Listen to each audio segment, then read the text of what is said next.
Instead of playing C major like this, try this.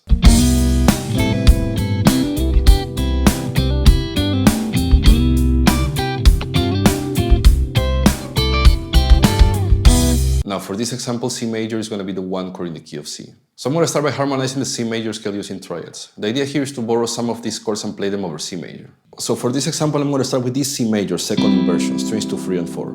The 2 chord is going to be minor, in this case D minor.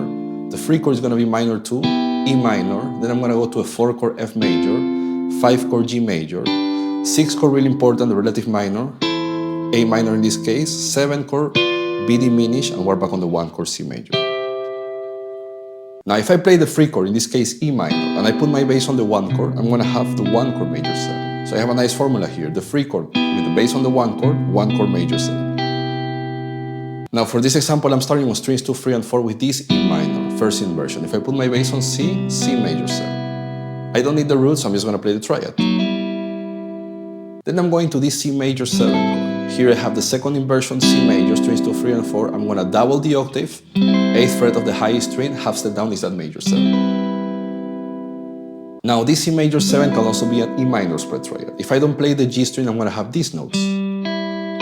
So if I go back to my first inversion, E minor here, and I bring that B note 1 octave higher, I'm going to have a spread triad. If I put my bass on C, here I have a big chord, C major 7.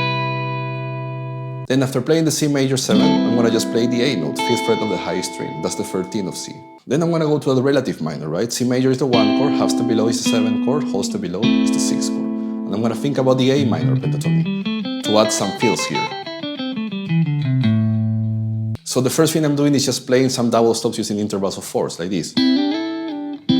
Then some single notes, again thinking about the A minor pentatonic. And always returning to a chord tone of C. I'm thinking about this second inversion C major and I'm returning to that root. From here I'm going to this E minor second inversion, but this time I'm playing the flat 7, that's the 10th fret of the highest string. Now E minor 7 with the bass on C, I'm going to have a C major 9 chord. And then I'm going to go to this root position in minor, strings 1, 2, and 3, and again over C, C major 7. So I have this.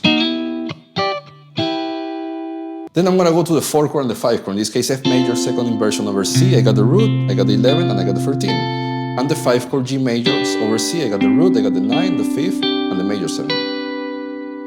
So I'm sliding from the 4 chord to the 5 chord, back to the 4 chord, and then I'm going to play this double stop of C major.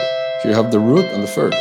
I'm actually thinking about this C major, second inversion, strings 1, 2, and 3, but I'm not playing the 5th, I just want the root and the 3rd.